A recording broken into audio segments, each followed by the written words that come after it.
Hello everyone, welcome to my YouTube channel. तो आज हम बिहार दरोगा के मोस्ट एक्सपेक्टेड क्वेश्चन के साथ है, जिसमें 744 टोटल प्रश्न करवाए गए हैं और ये टारगेट में है 2026 के लिए। और ये पीडीएफ पब्लिश किया गया है खान सर के द्वारा बाई खान ग्लोबल स्टडीज के द्वारा, ठीक है, जिसमें हम पर वीडियो में 100 क्वेश्चन करवाती हूँ और आज का क्लास नंबर यानी पार्ट नंबर 6वां में करवाने जा रही हूँ। तो आज इसमें हम क्वेश्चन करने वाले हैं 500 से लेकर के 600 तक के क्वेश्चन को मैं यहाँ पे डिस्कशन करवाने वाली हूँ, ठीक है। अगर आप इससे पहले 1 से 5 तक क्लास आप नहीं देखें तो वो हमारे प्लेलिस्ट में ऑलरेडी वीडियो अपलोड हो चुका है, तो आप जाके वहाँ से देख सकते हैं। और साथ ही साथ ये बिहार दरोगा और बिहार पुलिस दोनों के लिए बहुत ही इंपॉर्टेंट है और ये टारगेट में है 2026 के लिए, जो खान सर के द्वारा ये पीडीएफ प्रकाशित किया गया। तो लगभग 744 क्वेश्चन है इसमें, ठीक है। तो चलिए आज हम प्रश्न करने वाले हैं 500 से 600 तक के क्वेश्चन को। तो चलिए देखिए, सबसे पहला हमारा क्वेश्चन क्या है कि भारत में रेशम का सर्वाधिक उत्पादन करने वाला राज्य कौन सा है। तो ध्यान रखिएगा, कर्नाटक राज्य सबसे अधिक रेशम का उत्पादन करता है। अगला क्वेश्चन है कि ऑपरेशन फ्लड के सूत्रधार कौन थे। तो ध्यान रखिएगा, वर्गीज कुरियन थे। अगला क्वेश्चन है कि काली मिट्टी की फसल के लिए सर्वोत्तम कौन सी फसल मानी जाती है। तो ध्यान रखिएगा, ये हमारी कपास मानी जाती है, ठीक है। और इसे रेगुर मिट्टी भी कहते हैं। किसे? तो काली मिट्टी का दूसरा ही नाम क्या हो जाएगा? रेगुर, ठीक है। नेक्स्ट क्वेश्चन है कि भारत में पहली जूट मिल 1855 में कहाँ स्थापित की गई थी। तो ध्यान रखिएगा, सिरसा में। सिरसा कहाँ पड़ता है? तो ध्यान रखिएगा, ये कोलकाता का ध्यान रखिएगा, ये रिसरा लिखा है, ठीक है। नेक्स्ट क्वेश्चन है कि सनराइज इंडस्ट्रीज किसे कहा जाता है। तो ध्यान रखिएगा, प्लास्टिक, पेट्रोकेमिकल्स, इलेक्ट्रॉनिक्स को। नेक्स्ट क्वेश्चन है कि भारत में चाय की खेती 1840 में सबसे पहले कहाँ शुरू हुई थी। तो ध्यान रखिएगा, ये असम में हुई थी और ब्रह्मपुत्र घाटी से शुरू की गई थी, ओके। नेक्स्ट क्वेश्चन है कि झूम खेती भारत के किस क्षेत्र में प्रचलित है। तो ध्यान रखिएगा, ये पूर्वोत्तर भारत में है। नेक्स्ट है विश्व में दूध की रानी किस बकरी की नस्ल है। तो ध्यान रखिएगा, सानेन बकरी की नस्ल को कहा जाता है। नेक्स्ट है कि हरित क्रांति का सर्वाधिक प्रभाव किन फसलों पर पड़ा। ध्यान रखिएगा, गेहूं और चावल पर, और विशेष कर गेहूं पर इसका असर पड़ा। अगला क्वेश्चन है कि एग मार्क का संबंध किससे है। तो ध्यान रखिएगा, एग मार्क का संबंध किससे होता है। तो कृषि उत्पादकों की गुणवत्ता से है। अगला क्वेश्चन हमारा दिया है कि भारत का पहला उर्वरक कारखाना 1991 में कहाँ लगा था। तो ध्यान रखिएगा, इसमें ऑप्शन नंबर ए हमारा करेक्ट हो जाएगा, यानी कि सिंदरी में लगा था। अगला क्वेश्चन है मसालों का बगीचा किस राज्य को कहा जाता है। ध्यान रखिएगा, केरल को कहा जाता है। अगला देखिए, अगला हमारा अनुसंधान संस्थान एवं बोर्ड से संबंधित है कि कौन सा अनुसंधान संस्थान या फिर बोर्ड कहाँ पर ये स्थित है। सबसे पहले बात कर लेते हैं भारतीय कृषि अनुसंधान की। ध्यान रखिएगा, नई दिल्ली में है। चावल अनुसंधान की तो कटक में है। आलू तो शिमला में है। गन्ना की बात करें तो लखनऊ में है। गन्ना प्रजनन संस्थान कहाँ पर है। तो कोयम्बटूर में है। कजरी कहाँ पर है। तो जोधपुर में। पादप अनुवांशिकी ब्यूरो कहाँ पर है। ध्यान रखिएगा, तो पादप अनुवांशिकी ब्यूरो ये नई दिल्ली में है हमारा। रोपड़ फसल की बात करें तो कसरगोड के केरल में है। मृदा विज्ञान की बात करें तो भोपाल में इसकी संस्था स्थित है।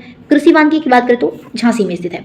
नेक्स्ट देखिए, अगला हमारा क्वेश्चन यहाँ पे दिया हुआ है, इसमें प्रमुख कमोडिटी बोर्ड और उसके मुख्यालय से संबंधित यहाँ पे दिया हुआ है। लिखा है पहले, कॉफी बोर्ड कहाँ पर है। तो ध्यान रखिएगा, बेंगलुरु में है, कर्नाटक में स्थित है। रबर बोर्ड कोयट्टम में है, केरल के। चाय बोर्ड की बात करें तो कोलकाता में स्थित है। तंबाकू बोर्ड की बात करें तो गुड्डूर में, और ये आंध्र प्रदेश में पड़ता है। मसाला बोर्ड कहाँ इसका मुख्यालय है। तो ध्यान रखिएगा, केरल में है, केरल के कोच्चि में। राष्ट्रीय जूट बोर्ड की बात करें तो ये कोलकाता में स्थित है। केंद्रीय रेशम बोर्ड की बात करें तो ये बेंगलुरु में स्थित है। आइए अगला प्रश्न देखते हैं। देखिए अगला प्रश्न यह है, मत्स्य विकास बोर्ड कहाँ स्थित है। तो हैदराबाद में है ये। नेक्स्ट है नारियल विकास बोर्ड, तो कोच्चि में स्थित है। अंगूर अनुसंधान तो पुणे में है, ठीक है। नेक्स्ट देखिए, सुमेलित करने के लिए बोला है, पशुपालन एवं डेयरी अनुसंधान की कौन सा पशुपालन कहाँ पर स्थित है। राष्ट्रीय डेयरी कहाँ स्थित है। तो करनाल के, हरियाणा के करनाल में। पशु चिकित्सा तो बरेली के इज्जतनगर में। भैंस अनुसंधान तो हरियाणा के हिसार में। और भैंस एवं ऊन तो अभी कानागर में है और ये राजस्थान में पड़ता है। ऊंट अनुसंधान बीकानेर में स्थित है। बकरी अनुसंधान की बात करें तो मथुरा के मखदूम में है। अश्व अनुसंधान की बात करें तो हिसार में है। मांस अनुसंधान की बात करें तो हैदराबाद में है। और पक्षी तो इज्जतनगर में। और शीतोष्ण वन अनुसंधान कहाँ पर है। तो शिमला और मुक्तेश्वर में है, ओके। नेक्स्ट क्वेश्चन देख लेते हैं। देखिए अगला क्वेश्चन क्या दिया है। देखिए अगला हमारा क्वेश्चन दिया है, इसको भी सम्मिलित करना है। औद्योगिकी एवं वैज्ञानिक अनुसंधान से संबंधित है। ध्यान रखिएगा, औषधि अनुसंधान कहाँ पर है। तो लखनऊ में स्थित है। खाद्य प्रौद्योगिकी कहाँ पर है। मैसूर में है। रासायनिक प्रयोगशाला कहाँ स्थित है। तो पुणे में है। चमड़ा अनुसंधान कहाँ पर है। चेन्नई में। पर्यावरण अभियांत्रिक बात करें तो नागपुर में स्थित है। खनन एवं ईंधन की बात करें तो धनबाद में स्थित है। पेट्रोलियम संस्थान देहरादून में है। समुद्री विज्ञान कहाँ पर है। तो गोवा में है। नमक एवं समुद्री रसायन कहाँ पर है। तो भावनगर में है, ओके। नेक्स्ट देखिए, अगला हमारा क्वेश्चन है कि भारत एवं विश्व में कृषि उत्पादन फसलों को भारत के शीर्ष उत्पादन एवं राज्य से सुमेलित करना है। यानी यहाँ पे बोला है कि भारत में कौन सी फसल सबसे अधिक राज्य में पाई जाती है, और वही साइड में क्या दिया, विश्व में सबसे अधिक कहाँ पाई जाती है। बात कर लेते हैं चावल की, तो सबसे अधिक पश्चिम बंगाल में। विश्व की बात करें तो चीन में। आलू और गेहूं की बात करें भारत में तो उत्तर प्रदेश में पाई जाती है सबसे अधिक, यानी उत्पादक राज्य उत्तर प्रदेश है और सबसे अधिक चीन में उगाई जाती है। बात करें मक्का की तो कर्नाटक राज्य में है, और विश्व में मक्का सबसे अधिक अमेरिका में। दलहन की बात करें तो मध्य प्रदेश में, और विश्व की बात करें तो दलहन की खेती सबसे अधिक भारत में की जाती है, ठीक है। नेक्स्ट क्वेश्चन देखिए, अगला दिया है मूंगफली। तो मूंगफली सबसे अधिक गुजरात में उत्पादन किया जाता है इसका, और विश्व में चीन हमारा प्रथम है। गन्ने की बात करें तो गन्ना उत्तर प्रदेश में और विश्व में ब्राजील है। जूट की बात करें तो सबसे अधिक पश्चिम बंगाल में इसका उत्पादक राज्य है, और भारत में और विश्व में हमारा भारत देश है। तंबाकू की बात करें तो सबसे अधिक उत्पादक हमारा आंध्र प्रदेश देश करता है तंबाकू की, और विश्व में चीन है। प्राकृतिक रबड़ की बात करें तो केरल है, और विश्व में थाईलैंड है। कॉफी की बात करें तो सबसे अधिक कर्नाटक में उगाई जाती है हमारे राज्य में, और विश्व में ब्राजील में। सूरजमुखी की बात करें तो कर्नाटक राज्य हो जाएगा, और विश्व में यूक्रेन सबसे अधिक सूरजमुखी की खेती करता है। ज्वार की बात करें तो महाराष्ट्र हो जाएगा, विश्व में अमेरिका हो जाएगा। कपास की बात कर लेते हैं तो गुजरात में सबसे अधिक और विश्व में चीन। प्याज की खेती देखिए सबसे अधिक महाराष्ट्र में की जाती है, ओके, और विश्व की बात करें तो चीन में। चाय की बात करें तो असम में की जाती है, और विश्व में चीन चाय में प्रथम है। सोयाबीन की बात करें तो सबसे अधिक मध्य प्रदेश में उगाई जाती है, और विश्व में अमेरिका हमारा इसमें प्रथम राज्य है, ओके। तो इसलिए यहाँ से हमारे प्रश्न शुरू हो रहे हैं। क्वेश्चन है कि ISFR 2023 के अनुसार 2021 की तुलना में देश के वनों में कुल कार्बन स्टॉक में कितनी प्रतिशत की वृद्धि दर्ज की गई? तो ध्यान रखिएगा 81.5 मिलियन टन की वृद्धि दर्ज की गई है। अगला क्वेश्चन है कि हेलॉन्ग चक्रवात का नामकरण किस देश ने किया और इसे किस क्षेत्र को प्रभावित किया? इसने, ध्यान रखिएगा, वियतनाम और जापान और अलास्का को प्रभावित किया। अगला क्वेश्चन है कि खनिज उत्पादन में टीन के उत्पादक में भारत का एकमात्र प्रमुख राज्य कौन सा है? तो टीन सबसे अधिक छत्तीसगढ़ में, ओके।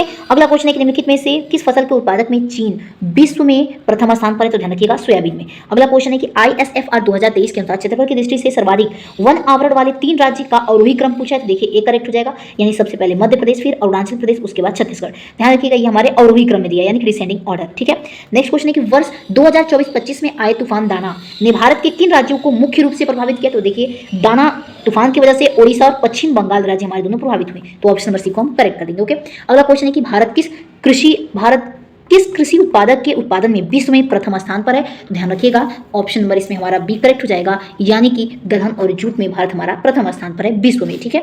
नेक्स्ट देखते हैं क्वेश्चन, देखिए अगला हमारा क्वेश्चन दिया है कि जिप्सम के उत्पादन में भारत का कौन सा राज्य अग्रणी है? तो सबसे अधिक राजस्थान में। अगला क्वेश्चन है कि भारत वन रिपोर्ट 2023 कब और किसके द्वारा जारी की गई? तो ध्यान रखिएगा भारत में वन रिपोर्ट 2023 ये 21 सितंबर 2024 को भूपेंद्र यादव के द्वारा जारी की गई। नेक्स्ट क्वेश्चन देखते हैं। अगला क्वेश्चन इसमें सुमेलित करने के लिए बोला है, तो देखिए इसमें ऑप्शन नंबर हमारा डी एकदम करेक्ट हो जाएगा, यानी कि सभी चारों ऑप्शन हमारे क्या है? सही है, यानी कि निकेल सबसे अधिक उड़ीसा में पाया जाता है। लौह अयस्क की बात करें तो उड़ीसा है, क्रोमाइट में भी उड़ीसा राज्य शीर्ष पर है, और प्लेटिनम में भी क्या है? उड़ीसा राज्य हमारा शीर्ष स्थान पर। तो सभी 4 हमारे क्या है? करेक्ट है। नेक्स्ट है हमारा रगासा तूफान का नामकरण किस देश ने किया? तो ध्यान रखिएगा ये फिलीपींस के द्वारा किया गया है। नेक्स्ट है सूरजमुखी के उत्पादन में भारत का शीर्ष राज्य कौन सा है? तो सबसे अधिक सूरजमुखी कर्नाटक में होता है। अगला है कि वन रिपोर्ट 2023 के अनुसार बांस धारित क्षेत्र में 2021 की तुलना में कितनी प्रतिशत वृद्धि हुई है? ध्यान रखिएगा 5,227 वर्ग मीटर की क्या हुई है? वृद्धि हुई है, ओके। नेक्स्ट क्वेश्चन है कि काली क्रांति का संबंध किससे है जिसके उत्पादन में राजस्थान शीर्ष स्थान पर है? ध्यान रखिएगा काली क्रांति यानी कि कच्चे तेल से संबंधित है, ओके। नेक्स्ट क्वेश्चन है कि यागी तूफान से सर्वाधिक प्रभावित होने वाले देश कौन से थे? ध्यान रखिएगा यागी तूफान से सबसे अधिक प्रभावित म्यांमार, लाओस और वियतनाम देश थे, ये तीनों थे, ठीक है। नेक्स्ट क्वेश्चन है कि विश्व में चीनी का सबसे बड़ा उत्पादक देश कौन सा है? तो हमारा देश भारत हो जाएगा, ठीक है। नेक्स्ट क्वेश्चन देखिए, अगला क्वेश्चन पुस्तकें और लेखन यानी कि प्राचीन से वर्तमान अभी तक, यानी पुरानी और नई इन सभी के लिस्ट इसमें दिए हैं, यानी किस पुस्तक के कौन से लेखक हैं। तो चलिए ये लिस्ट को हम देखते हैं। तो चलिए सबसे पहले हमारा दिया है महात्मा गांधी, तो ध्यान रखिएगा सत्य के साथ मेरे प्रयोग, तो ये महात्मा गांधी इसके लेखक हैं। नेक्स्ट है भारत की खोज डिस्कवरी ऑफ इंडिया किसने लिखी है? तो जवाहरलाल नेहरू के द्वारा लिखी गई है। इंडिया विंस फ्रीडम ये मौलाना अबुल कलाम आजाद के द्वारा लिखा गया है। गीता रहस्य ध्यान रखिएगा बाल गंगाधर तिलक के द्वारा लिखी गई, और ध्यान रखिएगा इन्होंने इसे मांडले जेल में लिखी थी, ध्यान रखिएगा ये। अनहैप्पी इंडिया लाला लाजपत राय के द्वारा लिखी गई है। इंडिया डिवाइडेड ये डॉक्टर राजेंद्र प्रसाद के द्वारा लिखी गई है। और ध्यान रखिए poverty and un British rule in India ये किसके द्वारा लिखी गई? तो दादा भाई नौरोजी के द्वारा। और ध्यान रखिएगा द इंडियन स्ट्रगल पूछता है तो सुभाष चंद्र बोस के द्वारा लिखी गई है। देखिए अब आगे चलते हैं। देखिए अगला हमारा क्या दिया है? अगला हमारा यहाँ पे दिया है कि सुमेलित करना, इसमें भी प्राचीन भारतीय इतिहास की पुस्तकें हैं, ठीक है। ध्यान रखिएगा अभिज्ञान शकुंतलम और मेघदूत ये किसके द्वारा लिखी गई? तो कालिदास के द्वारा।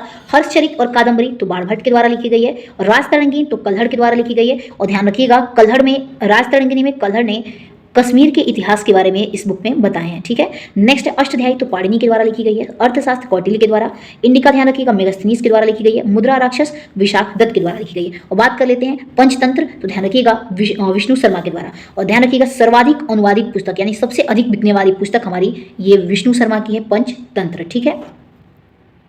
तो चलिए यहाँ से हमारे प्रश्न स्टार्ट हो रहे हैं। क्वेश्चन देखते हैं। पहला क्वेश्चन है कि अंतर्राष्ट्रीय बुकर पुरस्कार जीतने वाली पहली हिंदी कृति रेत समाधि की लेखिका कौन है? तो ध्यान रखिएगा गीतांजलि श्री हैं, ठीक है। और इसके अनुवादक कौन थे? तो डेजी रॉकवेल ने इनका अनुवाद किया था। अगला है कौटिल्य का अर्थशास्त्र किस विषय पर आधारित है? ध्यान रखिएगा ये विदेश नीति और शासन कला पर आधारित है। अगला क्वेश्चन है कि प्रसिद्ध पुस्तक आनंद मद जिसे वंदे मातरम लिखा गया है उसके लेखक कौन है? तो ध्यान दीजिएगा इसके लेखक बंकिम चंद्र चटर्जी हैं, ओके। आइए नेक्स्ट क्वेश्चन देखते हैं। देखिए अगला क्वेश्चन हमारा दिया है कि मिडनाइट चिल्ड्रन पुस्तक के लेखक कौन है? तो ध्यान रखिएगा सलमान रुश्दी हैं। नेक्स्ट है नरेंद्र मोदी द्वारा लिखित छात्रों के लिए प्रसिद्ध पुस्तक कौन सी है? तो ध्यान रखिएगा एग्जाम वॉरियर है। नेक्स्ट है अनफिनिश्ड किस अभिनेत्री की आत्मकथा है? तो ध्यान रखिएगा ये प्रियंका चोपड़ा जोनास की है, ठीक है। तो ऑप्शन नंबर इसमें करेक्ट हो जाएगा। ओके, नेक्स्ट क्वेश्चन है कि अकबरनामा और आईने अकबरी किसने लिखी गई है, किसके द्वारा? तो ध्यान रखिएगा ये अबुल फजल के द्वारा लिखी गई है। नेक्स्ट है हमारा ट्रेन टू पाकिस्तान, ये इसके लेखक कौन है? तो ध्यान रखिएगा खुशवंत सिंह है, तो ऑप्शन 1 करेक्ट हो जाएगा। नेक्स्ट क्वेश्चन है कि महात्मा गांधी किस पुस्तक से सर्वाधिक प्रभावित थे? उन्होंने उसे गुजराती में अनुदित भी किया, यानी गुजराती में उन्होंने लिखा। तो ध्यान रखिएगा वो किस बुक से ज़्यादा प्रभावित हुए थे? तो ध्यान रखिएगा अनटू दिस लास्ट। ओके, तो ऑप्शन नंबर भी करेक्ट हो जाएगा। और ध्यान रखिएगा ये किसकी पुस्तक थी? तो जॉन रस्किन की पुस्तक थी, जिसे सर्वोदय नाम से इन्होंने अनुवादित किया, ठीक है। नेक्स्ट है दास कैपिटल किसकी प्रसिद्ध रचना है? तो दास कैपिटल ये कार्ल मार्क्स की है। नेक्स्ट क्वेश्चन है कि कमायनी महाकाव्य के रचयिता कौन है? तो कमायनी के जयशंकर प्रसाद हैं, ठीक है। नेक्स्ट हाल ही में प्रकाशित विक्ट्री सिटी उपन्यास विजयनगर साम्राज्य पर आधारित है, इसके लेखक कौन है? तो सलमान रुश्दी हैं, ठीक है। नेक्स्ट क्वेश्चन है कि हुमायूंनामा की रचना किसने की थी? तो देखिए इसमें करेक्ट आंसर हमारा बी हो जाएगा, यानी कि गुलबदन बेगम के द्वारा किया गया था। और ध्यान रखिएगा गुलबदन बेगम हुमायूं की कौन थी? तो ये बहन थी। नेक्स्ट क्वेश्चन है कि चेंजिंग इंडिया पुस्तक के लेखक कौन है? ध्यान रखिएगा चेंजिंग इंडिया पुस्तक के लेखक डॉक्टर मनमोहन सिंह है, जो कि हमारे पूर्व प्रधानमंत्री रह चुके हैं। अगला क्वेश्चन है कि मालगुडी देश के लेखक कौन है? तो ध्यान दीजिएगा ऑप्शन देखिए इसमें, तो इसमें ऑप्शन नंबर 1 करेक्ट हो जाएगा, यानी कि आर.के. नारायणन। ओके, नेक्स्ट है प्लेइंग इट वाई में ये किस खिलाड़ी की आत्मकथा है? तो ध्यान रखिएगा सचिन तेंदुलकर की है, ऑप्शन नंबर बी करेक्ट हो जाएगा। नेक्स्ट क्वेश्चन है कि 1984 में एनिमल फॉर्म प्रसिद्ध पुस्तक किसकी है? तो ध्यान रखिएगा ये जॉर्ज ऑरवेल की है। अगला क्वेश्चन है द नेमसेक पुस्तक के लेखिका कौन है? तो ध्यान रखिएगा झूपा लाहिड़ी है। ओके, नेक्स्ट क्वेश्चन है गीतांजलि के लिए रविन्द्रनाथ टैगोर को नोबेल पुरस्कार कब मिला? तो इन्हें 1913 में दिया गया। अगला क्वेश्चन है कि बीजक किसकी रचना है? तो ध्यान रखिएगा ये कबीरदास की रचना है। अगला क्वेश्चन है गोदान और गबन किसकी प्रसिद्ध रचना है? तो मुंशी प्रेमचंद की हो जाएगी। देखिए यहाँ पे कुछ प्रमुख तिथियां दी हुई है कि कौन सी तिथि कब कब मनाई जाती है। तो सबसे पहले आइए देखिए, इसमें जनवरी से मार्च तक के प्रमुख दिए गए हैं, जनवरी से मार्च तक के। देखिए प्रवासी भारतीय दिवस कब मनाते हैं? तो 9 जनवरी को हम मनाते हैं, और ये इसी समय गांधी जी दक्षिण अफ्रीका से वापस आए थे।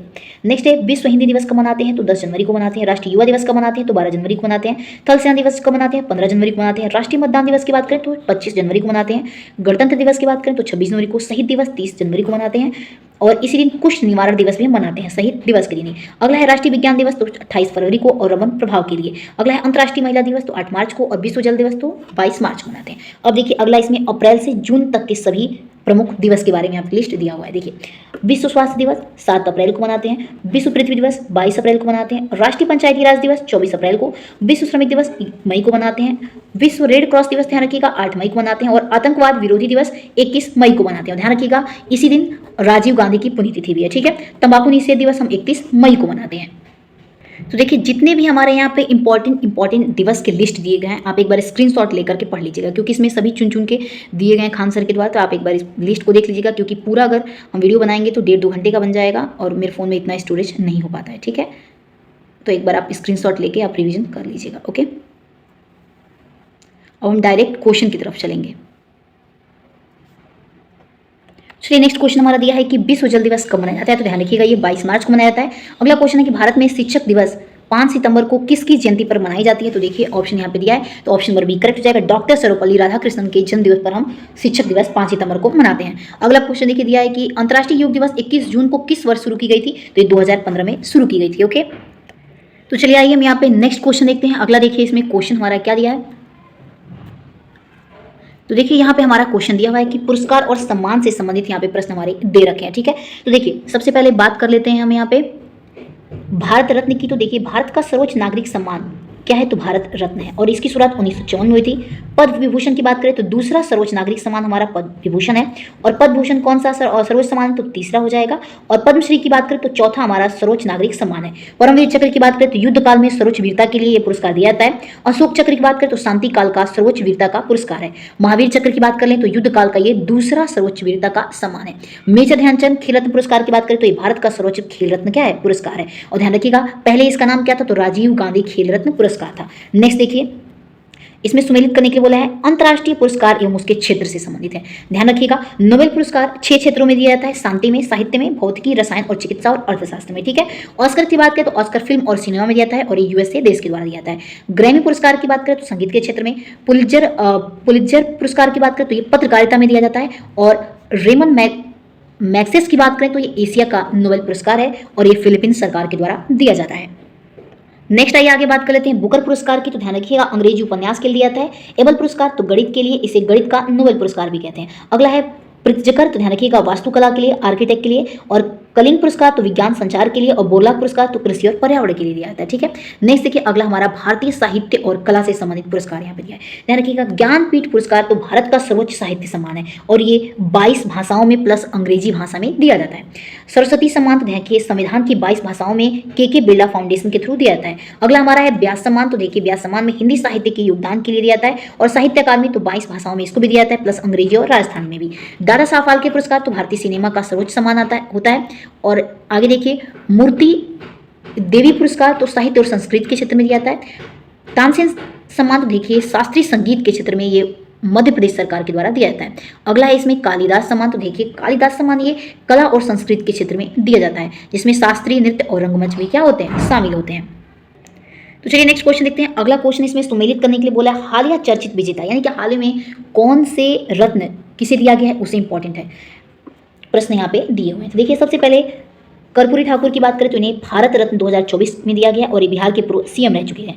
नेक्स्ट है लाल कृष्ण आडवाणी, तो इन्हें भारत रत्न 2024 में दिया गया है और ये वयोवृद्ध नेता थे। ठीक है, नेक्स्ट है MS स्वामीनाथन, तो भारत रत्न 2024 में और इन्हें हरित क्रांति के जनक के लिए दिया गया है। नेक्स्ट है नरगिस मोहम्मदी, ध्यान रखिएगा इन्हें नोबेल शांति का पुरस्कार 2023 में दिया गया है और ये ईरान की कार्यकर्ता है। ठीक है, वहीद रहमान की बात करें तो 53वां दादा साहब फाल्के पुरस्कार इन्हें दिया गया है। पुष्पा भारती की बात करें तो 33वां व्यास सम्मान इन्हें मिला है। ठीक है, क्रिस्टियानो पिजगुआ की बात करें तो मिस वर्ल्ड ये 2024 का इन्होंने खिताब जीता है। अगला है मैथिली ठाकुर की बात करें तो बिहार की खादी ब्रांड एम्बेसडर बनी है और ये सांस्कृतिक इन्हें सम्मान भी प्राप्त हुआ है मैथिली ठाकुर को।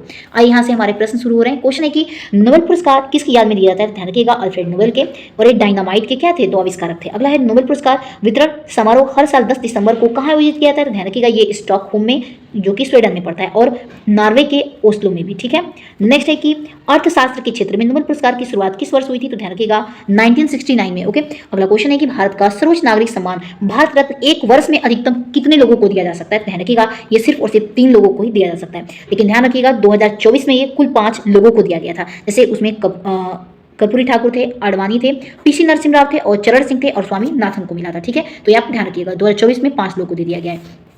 आइए अगला क्वेश्चन देखते हैं। अगला हमारा क्वेश्चन है कि भारत रत्न का पदक किस वृक्ष के पत्ते के आकार का होता है, तो ध्यान रखिएगा पीपल के। अगला है वीरता के लिए दिया जाने वाला सर्वोच्च सम्मान परमवीर चक्र सबसे पहले किसे मिला था, ध्यान रखिएगा मेजर सोमनाथ शर्मा जी को दिया गया था 1947 में। अगला है मैन बुकर पुरस्कार किस क्षेत्र में दिया जाता है, तो ध्यान रखिएगा ये अंग्रेजी साहित्य उपन्यास में दिया जाता है। अगला क्वेश्चन है कि ग्रेमी पुरस्कार किस क्षेत्र में उत्कृष्टता के लिए दिया जाता है, ध्यान रखिएगा संगीत के क्षेत्र में। अगला क्वेश्चन है कि पत्रकारिता के क्षेत्र में विश्व का सबसे प्रतिष्ठित पुरस्कार कौन सा माना जाता है, तो ध्यान रखिएगा पत्रकारिता के क्षेत्र में पुलित्जर और ये USA के द्वारा दिया जाता है। अगला क्वेश्चन है कि सरस्वती सम्मान किस संस्था द्वारा दिया जाता है, ध्यान रखिएगा के बिरला फाउंडेशन के द्वारा। अगला क्वेश्चन है कि ऑस्कर पुरस्कार जीतने वाली पहली महिला फिल्म गांधी में भानु अथैया को किस श्रेणी में पुरस्कार मिला था, तो ध्यान रखिएगा कॉस्ट्यूम डिजाइनर में। ऑप्शन नंबर सी की राइट आंसर हो जाएगा। नेक्स्ट क्वेश्चन है कि राजीव गांधी खेल रत्न पुरस्कार का नाम बदलकर मेजर ध्यानचंद खेल रत्न किस वर्ष किया गया था, तो 2021 में कर दिया गया। अगला क्वेश्चन है कि शांति स्वरूप भटनागर पुरस्कार किस संस्था द्वारा दिया जाता है, तो ध्यान रखिएगा CSIR यानी कि वैज्ञानिक एवं औद्योगिक अनुसंधान परिषद के द्वारा। अगला क्वेश्चन है कि निम्नलिखित में से कौन सा पुरस्कार वैकल्पिक नोबेल के नाम से जाना जाता है, तो वैकल्पिक नोबेल के नाम से हम राइट लिवुड पुरस्कार को जानते हैं, तो ऑप्शन है हमारा इसमें राइट आंसर हो जाएगा।